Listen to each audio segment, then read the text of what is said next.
Oui, donc je suis venu ici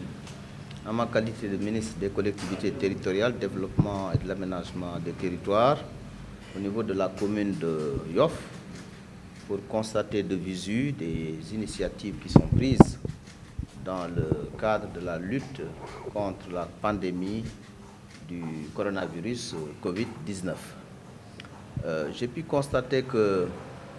la commune de Yoff a répondu positivement à l'appel de son Excellence M. Macky Sall, président de la République, sur la mise à disposition de masques. Parce que comme vous le savez, le gouvernement du Sénégal a décidé l'utilisation de masques de manière massive dans des lieux publics, dans des zones de concentration, dans les marchés, etc. Et ici sur place, j'ai pu constater qu'au niveau du centre d'incubateur ici à Yoff, conçu et mis à disposition par chez le maire de la commune de Yoff, le ministre de la Santé et de l'Action sociale, Abdoulaye Diouf Sarr, j'ai pu constater une production de 1000 masques par jour. 1000 masques par jour, cela veut dire 30 000 masques le mois. Et ces masques sont mis à la disposition des populations de manière gratuite. Des masques de qualité, j'ai pu constater sur place. D'ailleurs, le masque que j'ai mis provient de cette production avec des machines modernes, avec également des jeunes et des femmes qui se sont engagés et dévoués gratuitement pour contribuer à leur manière aussi à ce combat. Donc, le financement a été fait entièrement par la commune de Yoff. Les jeunes se sont engagés et le produit est bon. Et on m'a expliqué qu'au niveau des quais de pêche, au niveau des marchés, il y a une distribution massive. C'est le lieu pour moi donc de féliciter M. le maire de la commune de Yoff, Abdoulaye Diouf Sarr, et inviter toutes les collectivités territoriales à s'y mettre dans la fabrication massive de masques en faisant travailler les tailleurs au niveau local, tout en respectant effectivement les normes qui sont mises en œuvre pour la fabrication de ces masques, ce qui est le cas aujourd'hui ici à Yoff. Donc on peut dire que le ministère compte accompagner ces initiatives. Oui, vous savez, le ministère des collectivités territoriales, depuis le programme que le président Macky Sall est en train de mettre en œuvre, est en contact permanent avec les collectivités territoriales, à travers l'Association des maires du Sénégal, à travers l'Association des présidents de département, et suit au jour le jour la contribution des collectivités territoriales, contribution au niveau financier, mais contribution aussi au niveau matériel. Et je peux vous dire aujourd'hui que les collectivités territoriales ont contribué de manière massive, de manière ciblée. Au compteur, nous avons plus de 2,6 milliards que nous avons comptabilisés en termes de contribution des collectivités territoriales, parce que j'ai un reporting de tous les gouverneurs du Sénégal à qui j'avais adressé une lettre circulaire pour comptabiliser ce que les collectivités territoriales ont eu à faire. Et de ce point de vue, au nom du président Macky Sall, je les félicite. D'ailleurs, le président Macky Sall lui-même l'a fait lors du dernier Conseil des ministres. Il a félicité les collectivités territoriales et il a apprécié de manière positive leur contribution. Et ce que nous avons vu aujourd'hui ici à Yoff va dans ce sens-là, dans le sens de la participation des collectivités territoriales qui, ne l'oublions pas, sont des démembrements de l'État et qui participent de manière très active à ce combat-là au niveau régional, départemental et au niveau des arrondissements. Les collectivités sont en train de s'organiser et vont continuer à le faire pour que nous puissions venir à bout de ce fléau qu'est le Covid-19. Donc la commune de Yoff constitue un exemple patent pour la lutte contre le Covid-19. C'est un exemple, effectivement, que je viens de voir. Quand je venais, je ne savais pas qu'il y avait une telle organisation ici. Et c'est le lieu, donc, comme je l'ai dit, de féliciter le maire, qui est Abdoulaye Diouf Sarr, ministre de la Santé et de l'Action sociale, pour ce qu'il est en train de faire et qui peut être dupliqué dans beaucoup de collectivités territoriales. Et je souligne avec force ce que les collectivités sont en train de faire au niveau du Sénégal. Les 599 collectivités territoriales, c'est-à-dire les 557 communes, y compris les 5 villes qui ont un statut de commune, et les 42 départements collectivités territoriales. ci wàllum rek ginnaaw bi saytoo centre bi d'abord lan moo waral say tànk ak nan nga gisee liggéey bi fii def. waaw xam nga collectivité territoriale dafa doon démembrement de l'État président Macky Sall dénk ma collectivité territoriale yi bi mbir mi amee nag jëye ji amee mbas mi collectivité territoriale yi lu nekk lu ñu mën ñu ngi koy def ci à côté de li nga xam ni moom la état bi di def ci impulsion président Macky Sall xam ngeen ni fan yi ñu ngi naan masque yi il faut nit ñi di am ay masque masque nag ñaari façon la am na yoo xam ne dañ koy jëggaane bitim réew am na yoo xam ne dañ koy defar fii te defar masque jafewul kon war nañoo fexe ba suñuy tailleur yi ñoom it di mën a defar ay masque askan wi di ko jëfandikoo bi ma déggee ni loolu am na fii ci Yoff laa daal di ñëw pour xool bi ma ñëwee nag dëgg yàlla liñ fi gis dal na suñu xel ndax gis nañu commune bi ci njiital suñu xarit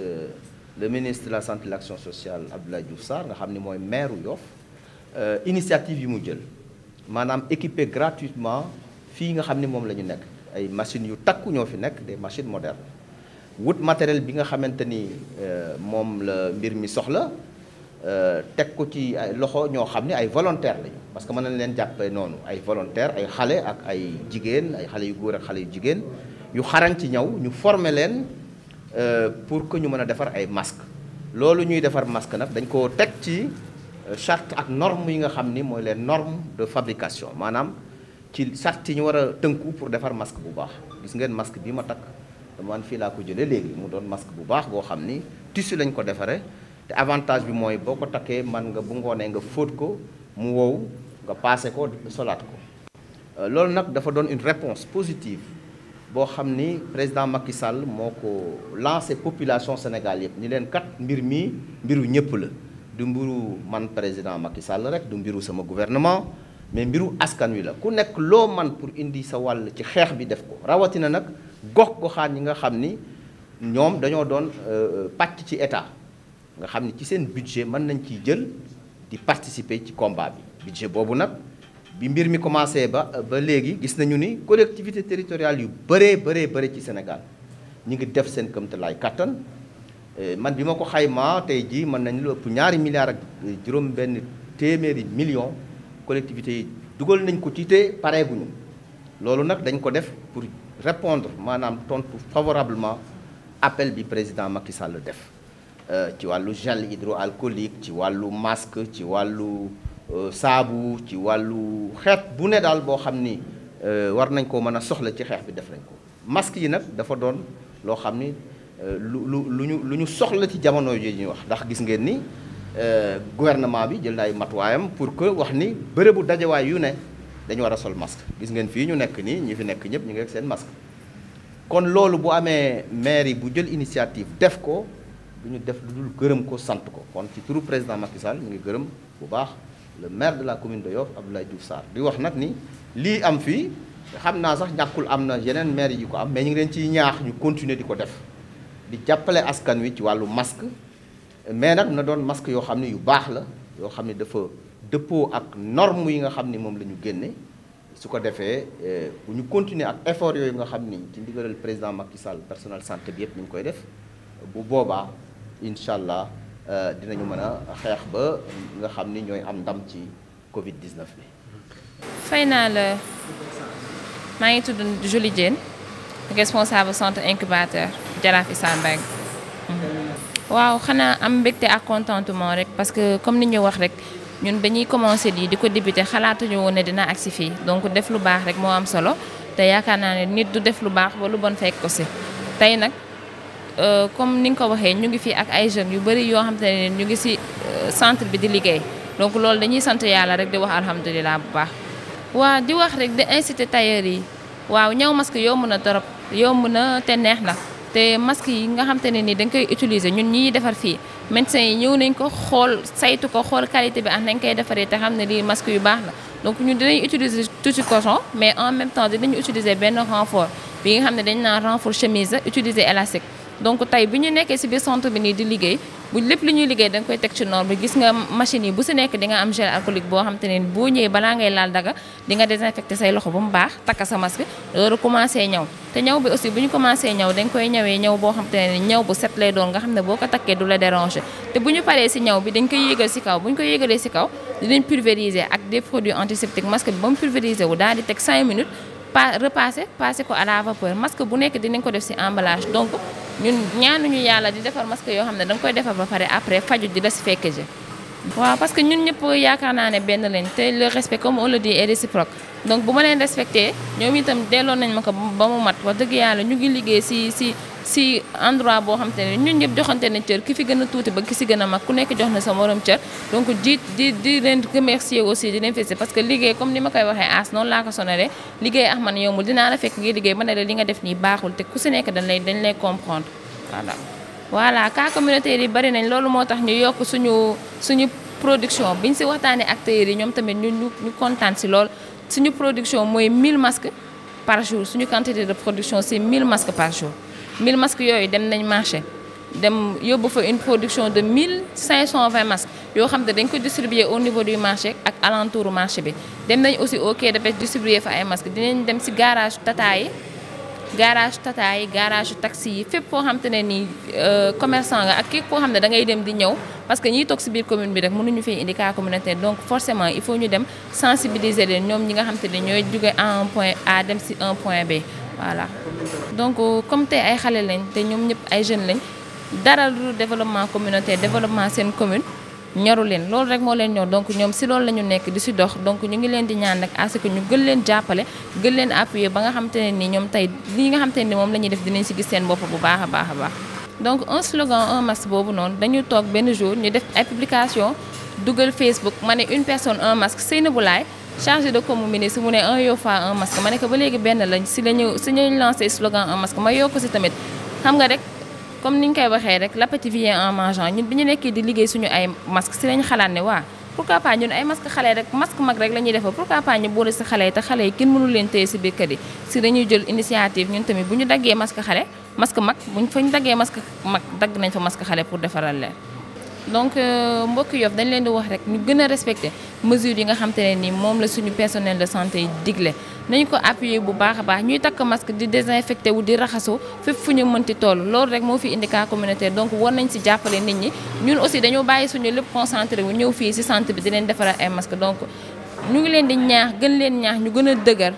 comprendre nga gën a dëgër gën a jàppoo aussi gën a nekk benn parce que feebar la boo xam te ne nii amul Macky Sall amul Khalifa Sall amul kenn ñun ñëpp donc tiital na ñëpp yóbbu na fit yëpp ñu gën see bàyyi xel daal di remercier aussi équipe bi nga xam te ne ni ñoo fa nekk di remercier la jeunesse engagée autour de Abdoulaye Diouf Sarr bu baax a baax parce que jàpp nañ ci liggéey bi bu baax xanaa ma bàyyi kii As Diagne responsable tailleur man As Diagne. waaw merci ci conseil ci idée kii bi question bi ma laaj quoi. liggéey bi wax dëgg yàlla macha allah ñu ngi koy liggéey ci yoon teg ko ci condition yoo xamante ne nii macha allah quoi liggéey moom amul benn problème quoi lépp ñu ngi koy teg ci normes yoo xamante ne nii ministre de la santé loolu la ñuy digal ci ordre yooyu la koy teg. chaque jour 1000 masques la ñuy liggéey. waaw objectif la rek objectif bu am la quoi et su fekkee ñuy gën a dem mën nañ gis kaa yi nii ñu gën a yokkaat quoi objectif la 1000 masques quoi. non moment bi moom lépp ça va xëy na bu ma soñoon daal. ñu jox ñu benn heure bu gën a gudd ñu gën a mën a yokk lim bi quoi parce que téere yi ma yor nii mën nañ ñëw ba 1500 masques quoi par jour. bon xale yi man ñëpp dama leen ibil sama kanam ñoom ñu ibil ma seen kanam awma ñoom benn problème quoi lépp nice daal. non lu ma amoon su lu ma leen di ñaax mooy kilifa yi avant tout parce que président Macky Sall dafa jël ay mesures yoo xamante ne nii tëj école yi kon bu defee loolu rek kon affaire bi graaw na kilifa yi ñoo war a téye seen njaboot seen biir kër bu ko defee cas yi gën a wàññeeku quoi. waaw loolu sant yàlla quoi parce que di liggéey une ministre de la République déplacé wu jógee fa dëkk ba dëkk ñëw seese ñu loolu dañuy gën a encouragé bu ñu doon def benn ñu gën ko yokkaat effort bi quoi. waaw tailleur yi li ma leen di wax tamit mooy ñu tekk ci norme yu baax parce que tamit moment bi doon ne dañuy xeex feebar ba pare ñu bëgg ci def loo xamante bokk ci parce que masque yi yoo mën a ñëw waaye qualité la quoi parce que il faut nga jënd val coton bu baax bi nga jënd renfort Kleenex bi. mën ko doublure protéger poussière bi xamante ne day ñëw ci kaw quoi. dañuy def benn commande booy xamante ne dañu koy jëleel marché HLM ñu indi lu ñu ko quoi. non équipe bi li ma leen di dire mooy gën leen ñaaxaat rek gën leen ñaaxaat ñu gën a yokkaat effort bi parce que comme une ministre de la République def na déplacement ñëw visiter centre bi kon nekkatul lu ndaw parce que ñun bi ñuy débuté dañ ko defoon lu ndaw waaye léegi c'est au sérieux quoi. sama kàddu gu mujj mooy ma gërëm waa Yoff gépp gërëm waa mairie de Yoff gërëm suñu ministre Abdoulaye Diouf Sarr di ko ñaanal yàlla tamit yàlla gën ko oyofal yeen bi ñu ñaan yàlla tamit mbas bi génne Sénégal génne monde entier di gërëm sama ay tailleur di gërëm waa engagé staff waa engagé parce que vraiment ñoom jàpp nañ si liggéey bu baax a baax di gërëm ñoom Maada di gërëm ñoom Nabou sama staff quoi maa leen di gërëm di leen sant bu baax. yow it ku baax nga ñu ngi lay gërëm ñun tamit vraiment parce que yaa yaatal daal di ñaan yàlla rek ñu may ñu gudd fa rax wér nag mbas mi gaaw dem.